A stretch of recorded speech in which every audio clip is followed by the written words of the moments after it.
ایک بہت بڑے بادشاہ گزرے، ان کا نام تھا ہارون رشید۔ ہارون رشید ایک مسلمان بادشاہ تھے، خلیفہ تھے۔ ان کے دور میں ایک بہت اللہ کے نیک بندے تھے، ان کا نام تھا ابن سماک۔ ہارون رشید ایک مرتبہ ابن سماک سے ملنے کے لیے گئے۔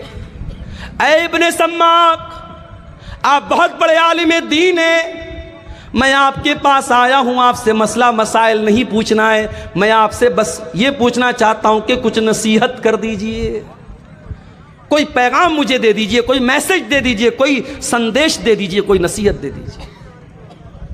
ابن سماک نے کہا، اے امیر المومنین، سپوز کر لیجئے، تصور کر لیجئے کہ آپ ایک صحرا میں جا رہے ہیں، ایک ریگستان میں جا رہے ہیں، کھانا ختم ہو گیا، پانی ختم ہو گیا، آپ کو بڑی زور کی پیاس لگ گئی اور دور دور تک پانی نہیں مل رہا ہے۔ آپ جیسے جیسے آگے بڑھ رہے ہیں، آپ کا گلا سوکھ کر کے کانٹا ہو رہا ہے اور پیاس سے آپ کا برا حال ہو رہا ہے۔ اتنے میں ایک آدمی آتا ہے اور اس کے پاس ایک پیالہ پانی ہے۔ اس نے کہا، اے خلیفہ، میں آپ کو ایک پیالہ پانی دینے کو تیار ہوں، شرط یہ ہے کہ آپ اپنی آدھی بادشاہت مجھے دے دیں۔ تو اے بادشاہ سلامت، اے امیر المومنین، کیا آپ اپنی بادشاہت کو بچائیں گے یا اس کو بادشاہت دے کر کے پانی لے لیں گے؟ ہارون رشید نے تھوڑی دیر سوچا، کہا کہ اے ابن سماک، میں بادشاہت دے دوں گا، پانی لے لوں گا، کیونکہ جان بچانا ضروری ہے، میری جان جا رہی ہے پیاس کے مارے، میں آدھی بادشاہت دے دوں گا اور پانی لے لوں گا۔ ابن سماک نے کہا، اے بادشاہ سلامت، اب سپوز کر لو وہ پانی آپ نے پی لیا، اب وہ پانی آپ کی باڈی میں جا کر کے اٹک گیا، اب آپ کو زور کی پیشاب لگ گئی، لیکن پیشاب کے راستے سے پیشاب نہیں نکل پا رہا ہے، آپ بے حال ہو گئے، آپ کو اپنی زندگی خطرے میں نظر آنے لگی، آپ پیشاب کے رک جانے سے آپ پریشان ہیں۔ اتنے میں ایک دوسرا آدمی آتا ہے اور وہ کہتا ہے، اے امیر المومنین، آپ کو میں ایسی دوا دے دوں گا کہ آپ کا پیشاب نکل آئے گا، آپ ریلیکس فیل کریں گے، آپ کا درد ختم ہو جائے گا، شرط یہ ہے کہ آپ اپنی باقی آدھی بادشاہت مجھے دے دیں۔ تو اے بادشاہ سلامت، کیا آپ اپنی جان بچائیں گے یا اس کو اپنی بادشاہت دے دیں گے؟ ہارون رشید نے کہا کہ میں اپنی آدھی بادشاہت دے دوں گا اور اس سے وہ دوا لے لوں گا تاکہ میرا پیشاب ہو جائے، میری تکلیف دور ہو جائے، میری جان بچ جائے۔ ابن سماک نے کہا، بس اے ہارون رشید، فانظر یا امیر المومنین الی ملکی کا حاضت طویل والعریض، اے بادشاہ سلامت، اتنی لمبی چوڑی آپ کی بادشاہت ہے، لا تساوی شربتن و بولتن، اتنی بڑی بادشاہت کی کیا حیثیت ہے کہ پیشاب کے چند قطرے اور پانی کے چند قطروں کی ویلو آپ کی ساری حکومت کے برابر ہے۔ اے بادشاہ سلامت، کبھی اس حکومت پر ناز نہ کرنا، کبھی غرور نہ کرنا، اگر وقت پڑ گیا تو پانی کے چند قطروں کے برابر آپ کی بادشاہت ہے اور پیشاب کے چند قطروں کے برابر آپ کی بادشاہت ہے۔ میرے بھائیوں، یہ ہے دنیا کی حقیقت۔ دنیا کے پیچھے مت مرو میرے بھائیوں۔ ہر جمعہ کے دن آپ سنتے ہیں امام صاحب سورہ اعلیٰ کی تلاوت کرتے ہیں، بل تؤثرون الحیات الدنیا والآخرۃ خیر وابقی، میرے بندو تم دنیا کی زندگی کو ترجیح دیتے ہو، تم دنیا کی زندگی کو اوپر رکھتے ہو، جبکہ آخرت کی زندگی زیادہ بہتر اور زیادہ باقی رہنے والی ہے، تمہیں تو آخرت کی تیاری کرنا چاہیے۔ اب سوال پیدا ہوتا ہے کہ کیا ہم دنیا میں نہ رہیں، دنیا کا حق ادا نہ کریں، بیوی کا حق ادا نہ کریں، بچوں کا حق ادا نہ کریں؟ نہیں، یہ اسلام کی تعلیم نہیں ہے۔ ہمیں دنیا میں رہنا ہے، ہمیں بیوی کا حق بھی ادا کرنا ہے، ہمیں بچوں کا حق بھی ادا کرنا ہے، ہمیں ماں باپ کا حق بھی ادا کرنا ہے، لیکن ہمیں دل نہیں لگانا ہے دنیا سے۔ جگہ جی لگانے کی دنیا نہیں ہے، یہ عبرت کی جا ہے، تماشا نہیں ہے۔ دل لگاؤ تو جنت سے لگاؤ، دل لگاؤ تو آخرت سے لگاؤ، دنیا دل لگانے کا ٹھکانہ نہیں ہے۔ دنیا میں کیسے رہنا ہے؟ اللہ کے پیارے نبی عبداللہ ابن عمر کا کندھا پکڑ کر کے کہتے ہیں کن فی الدنیا کانک غریب، اے عبداللہ دنیا میں ایسے زندگی گزارو جیسے پردیسی زندگی گزارتا ہے۔ بہار کے بہت سارے لوگ بمبئی میں رہتے ہیں، بمبئی میں دنگا ہو جاتا ہے، فساد ہو جاتا ہے، تو بمبئی میں جو بہار کا رہنے والا، یو پی کا رہنے والا، بنگال کا رہنے والا آدمی ہے وہ ڈر جاتا ہے کہ یار میرا تو یہاں کوئی نہیں ہے، یہ تو پردیس ہے، میرا گاؤں نہیں ہے، میرا علاقہ نہیں ہے، میرا کیا ہوگا؟ وہ رہتا ہے بمبئی میں، کماتا ہے بمبئی میں، کھاتا ہے بمبئی میں، مگر اسے اپنا اصل وطن یاد رہتا ہے، وہ کٹیہار کے فلاں گاؤں کا رہنے والا ہے، وہ گاؤں سے یاد رہتا ہے۔ اللہ کے نبی فرماتے ہیں تم دنیا میں اس طریقے سے زندگی گزارو جیسے کوئی اجنبی، کوئی پردیسی زندگی گزارتا ہے، او عابر السبیل، یا ایسے زندگی گزارو جیسے کوئی مسافر زندگی گزارتا ہے۔ مجھے کل کٹیہار سے نکلنا ہے، انٹر سٹی پکڑنا ہے، انٹر سٹی پٹنہ جا رہی ہے، راستے میں بیگو سرائے بھی آ رہا ہے، راستے میں مانسی بھی آ رہا ہے، راستے میں مہیش کھنڈ بھی آ رہا ہے، راستے میں برونی بھی آ رہا ہے، مجھے بھوک لگے گی، میں اتر کر کے چپس لے لوں گا، میں بسکٹ لے لوں گا، میں نمکین لے لوں گا، مگر مجھے معلوم ہے مجھے پٹنہ تک جانا ہے، میری منزل پٹنہ ہے، میری منزل بنارس ہے، میں جا کر کے ٹھہروں گا اپنی منزل پر، میں جا کر کے رکوں گا اپنی منزل پر، میں بیچ کے اسٹیشنوں سے فائدہ تو اٹھا سکتا ہوں مگر میرا ٹارگٹ میری منزل ہوگی، میرا مقصد میری منزل ہوگی۔ اللہ کے نبی کہہ رہے ہیں دنیا میں ایسے زندگی گزارو جیسے مسافر زندگی گزارتا ہے۔ اور صحابہ کرام ہماری طرح رات میں 2-2 3-3 بجے تک تقریر نہیں سنتے تھے۔ نبی نے اتنی حدیث بیان کی، عبداللہ ابن عمر نے سن لیا۔ اب عبداللہ ابن عمر خود کہتے ہیں او لوگو کان کھول کر کے سن لو، اذا اصبحت فلا تنتظر المساء، جب صبح ہو جائے تو شام کا ویٹ نہ کرو، شام کی پرتیکشا نہ کرو، شام کا انتظار نہ کرو، شام ہو جائے تو صبح کا انتظار نہ کرو۔ او میری پیاری ماں بہنوں، او میرے پیارے نوجوان ساتھیوں، جاؤ ذرا بستر پہ سونے کے پہلے یہ حدیث یاد کر لینا، یہ سوچ کر کے بستر پہ جانا اے اللہ اگر آج کی رات میری زندگی کی آخری رات ہو گئی، اے اللہ سارے اعمال تو گناہوں سے بھرے ہیں، سارا رجسٹر تو گناہوں سے بھرا ہے، اے اللہ اگر اسی حال میں تیرے پاس چلا گیا، اے اللہ اسی حال میں تیرے پاس میں چلی گئی، اے اللہ میرا کیا بنے گا، میرا کیا حال بنے گا۔ میرے پیارے ساتھیوں، جب رات میں بستر پہ سونے جایا کرو تو یہ ایک بار سوچ لیا کرو، اللہ کے حضرت عبداللہ ابن عمر کہتے ہیں جب شام ہو جائے تو صبح کا انتظار مت کیا کرو، اور صبح ہو جائے تو شام کا انتظار مت کیا کرو۔ اور آگے فرماتے ہیں وَخُذْ مِنْ صِحَّتِكَ لِمَرَضِكَ، اور جب تمہاری تندرستی موجود ہے تو تم بیماری کے دن کی تیاری کر لو، اور اپنی زندگی میں موت کی تیاری کر لو، موت کی تیاری کر لو۔ ماشاءاللہ کٹیہار بڑی ترقی پر ہے۔ میں آج مارکیٹ میں گیا، ہمارے کچھ دوست لوگ بھی ساتھ میں تھے، کتنے بڑے بڑے ریسٹورنٹ بن گئے ہیں۔ اسٹیشن کے سامنے ایک چھوٹا سا ہوٹل تھا، بسم اللہ ہوٹل، آج گیا تو دیکھا بہت بڑا سا ریسٹورنٹ بنا ہے، اس کا نام ہے تندوری محل۔ بڑے بڑے ہوٹل کھل رہے ہیں کٹیہار میں۔ ابھی حیدرآباد میں گیا تھا، 1-2 مہینہ پہلے میرا سفر تھا، کچھ ساتھیوں کے ساتھ رات میں نکلا، میرا خیال ہے کہ رات کے 12 یا 1 بج رہے تھے۔ دوستوں نے کہا چلیے مولانا آپ کو چائے پلاتے، میں نے کہا یار 12-1 بج رہا ہے، چائے ملے گی؟ بولے چلیے آپ حیدرآباد میں۔ حیدرآباد میں چائے کی ایک بہت بڑی دکان ہے، نام نوٹ کر لو، کبھی جانا تو چائے پی لینا، نیلوفر ہوٹل، نیلوفر نام ہے، لڑکی کا نام نہیں بتا رہا ہوں، ہوٹل کا نام بتا رہا ہوں، نیلوفر۔ رات کے 1 بجے میں گیا ساتھیوں کے ساتھ، میں سوچا یار رات کا 1 بجا ہے، 2-4 لوگ وہاں ہوں گے۔ گیا تو وہ بھیڑ ہے، رش ہے، مردوں کا، عورتوں کا، لڑکوں کا، لڑکیوں کا، مسلمانوں کا علاقہ ہے، مسلم میجورٹی علاقہ ہے، اور رش بھرا پڑا ہے۔ تو اب حیدرآباد شہر ہے بھائی، کھانے پینے کا شہر ہے، اب کٹیہار میں بھی وہ چیزیں آ رہی ہیں، پورنیہ میں بھی وہ چیزیں آ رہی ہیں، ترقی پر ہے زمانہ، زمانہ ترقی پر تو ہے میرے پیارے ساتھی، لیکن یہ بات یاد رکھو، ترقی کا مطلب یہ نہیں ہے کہ آپ اپنے اللہ کو بھول جائیں۔ 4 پیسے آ گئے، اسٹینڈرڈ بن گئے، گھر میں اسٹینڈرڈ پن آ گیا، اس کا مطلب یہ نہیں کہ آپ کے گھر کی عورتیں پردہ کرنا بند کر دیں۔ اسٹینڈرڈ بن گئے تو قرآن پڑھنا بند کر دو، ایسا نہیں ہے میرے بھائی، قبر کے اندر یہی قرآن آپ کے کام آئے گا۔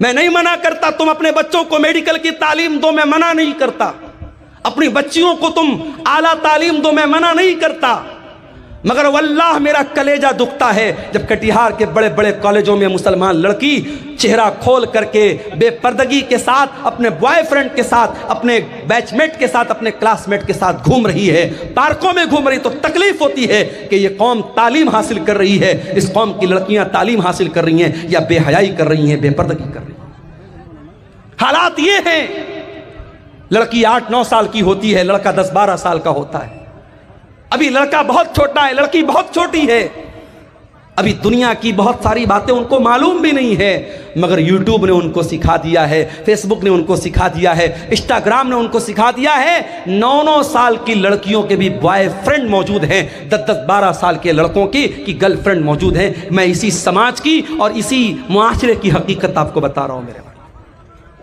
واللہ میرے پیارے نوجوان ساتھیوں، میری بہنوں، دنیا کی یہ تعلیم آپ حاصل کیجئے، مگر اکبر الہ آبادی کا وہ شعر میں آپ کو سناتا ہوں۔ تم شوق سے کالج میں پڑھو، چرخ پہ جھولو، جائز ہے غباروں میں اڑو، چرخ پہ جھولو، بس ایک سخن بند ہے عاجز کا رہے یاد، اللہ کو اور اپنی حقیقت کو نہ بھولو۔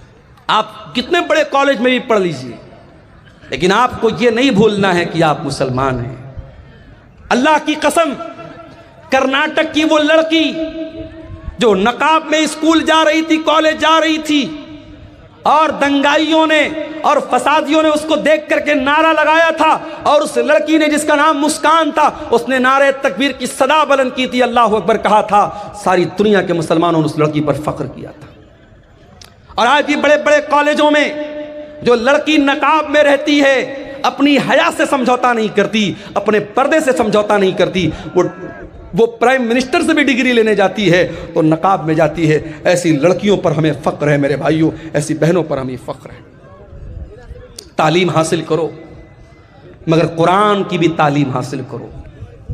یہ مدرسے، یہ چھوٹے چھوٹے مدرسے آج سیمانچل میں ترس رہے ہیں، ان کا انفراسٹرکچر دیکھ لو۔ میں کتنے مدرسوں میں جا کے دیکھا میں نے کہ ٹین کا شیڈ لگا ہوا ہے اور کچی زمین ہے، بچے بیچارے اس پہ پڑھ رہے ہیں۔ کشن گنج میں ایک مدرسے میں گیا، بہترین تعلیم ہو رہی ہے، اچھی پڑھائی ہو رہی ہے، مگر انفراسٹرکچر نہیں ہے۔ یہ بڑے بڑے نیتا آتے ہیں ہمارے یہاں، ان منسٹروں سے، ان نیتاؤں سے، ان ایم پیز اور ایم ایل اے سے کہو کہ ان مدرسوں کو بھی تھوڑا دھیان دیں۔ آج کتنے مدرسے میرے بھائیوں، نہ ان کے پاس انفراسٹرکچر ہے، نہ ان کے پاس ٹیچروں کو دینے کی ڈھنگ کی سیلری ہے، بیچارے سال میں ایک جلسہ کرتے ہیں، اور جلسے میں بھی جو لوگ آتے ہیں تقریر سنتے ہیں، کتنے لاکھ روپے کا جلسے پہ خرچ ہو جاتا ہے، اور آخر میں جو بچت ہوتی ہے مدرسے والوں کو بہت تھوڑی سی بچت ہوتی ہے۔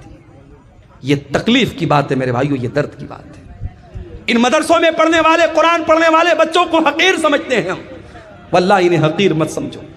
تم ڈاکٹر بن جاؤ، تم انجینئر بن جاؤ، تم IAS آفیسر بن جاؤ، مبارک ہو تمہیں۔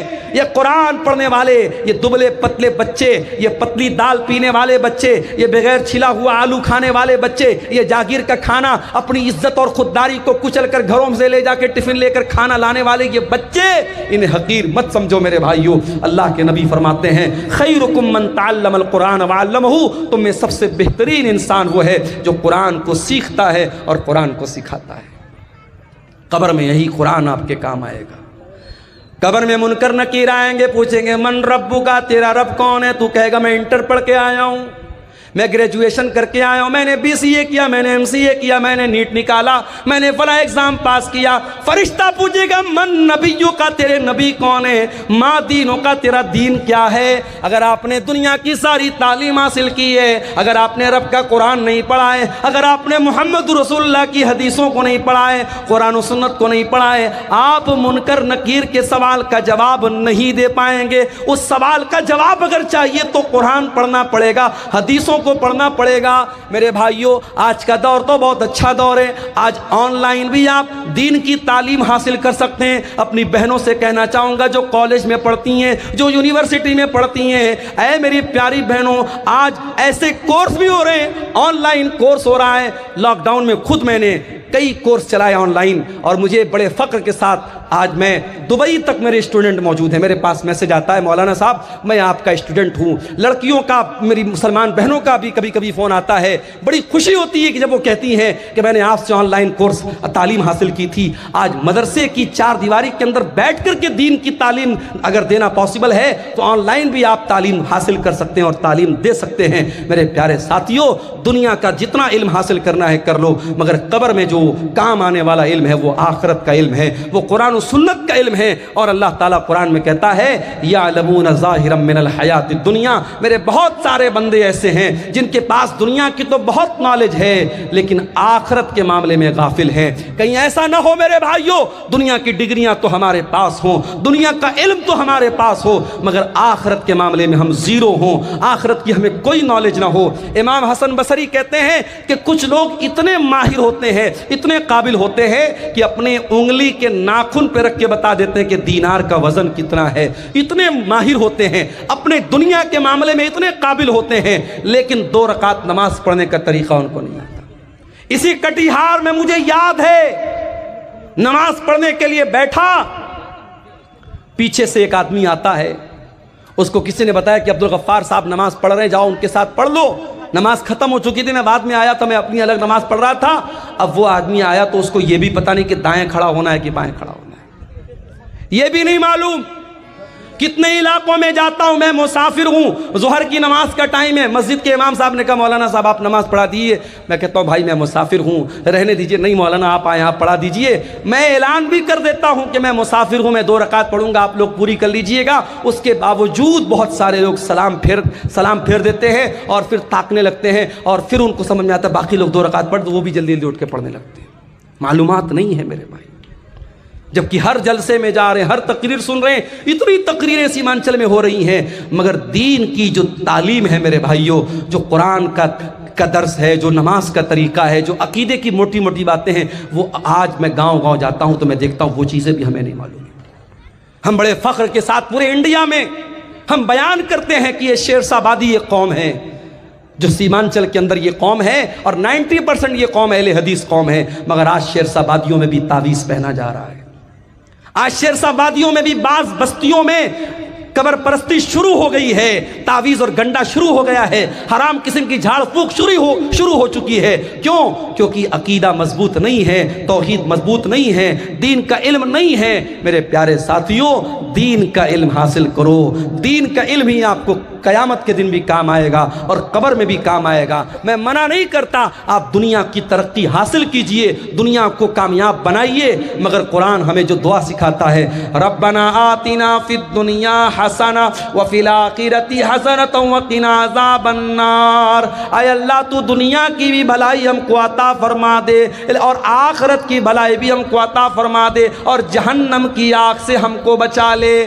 دنیا میں آپ ترقی کریں، اسلام کو کوئی اعتراض نہیں ہے، مگر دنیا کی 50 سال کی زندگی میں آپ ترقی کر لیں، پیسہ کما لیں، نام کما لیں، اس سے امپورٹنٹ بات یہ ہے، اس سے اہم بات یہ ہے کہ جو پرماننٹ لائف ہے، جو فار ایور ہے، جو ہمیشہ رہنے والی زندگی ہے، میرے بھائیوں اس زندگی کے لیے آپ نے کیا تیاری کی ہے، اس پر آپ محنت کیجئے۔ اللہ کے نبی صلی اللہ علیہ وسلم ایک دعا کیا کرتے تھے، بڑی پیاری دعا ہے، میں آپ کو بتا رہا ہوں، اگر آپ کو یاد کرنا ہے دعا کی ایک پتلی سی کتاب آتی ہے، نام نوٹ کر لیجئے، حصن المسلم۔ یہ کتاب آپ کو کہیں بھی مل جائے گی، اگر موبائل آپ کے پاس موجود ہے اس کے پلے اسٹور میں جا کے آپ ٹائپ کیجئے حصن المسلم تو یہ کتاب وہاں پر بھی آپ کو مل جائے گی۔ اللہ کے نبی بڑی پیاری دعا کرتے تھے، اللہم اصلح لی دینی الذی هو عصمت امری واصلح لی آخرتی التی واصلح لی دنیایا التی فیہا معاشی۔ اے اللہ میرے دین کو صحیح کر دے، میرے دین کی اصلاح کر دے، کیونکہ دین ہی میرے معاملے کی بنیاد ہے، اور اے اللہ میری دنیا کو بھی تو اچھا کر دے کیونکہ مجھے زندگی دنیا میں گزارنا ہے۔ وَأَصْلِحْ لِي آخِرَتِي الَّتِي إِلَيْهَا مَعَادِي، اور اے اللہ میری آخرت کو بھی تو درست کر دے کیونکہ مرنے کے بعد مجھے لوٹ کر کے آخرت کی طرف جانا ہے۔ وَاجْعَلِ الْحَيَاةَ زِيَادَةً لِي فِي كُلِّ خَيْرٍ، اور اے اللہ میری زندگی کو ایسا بنا دے کہ زندگی میں ہر آنے والا دن پیچھے والے دن سے بہتر ہو، ہر دن کوئی نیا نیکی کا کام کروں، کوئی اچھا کام کروں۔ اسی کٹیہار کے ایک علاقے کے لوگوں نے مجھے بتایا کہ پر ہیڈ وہ 10-10 روپیہ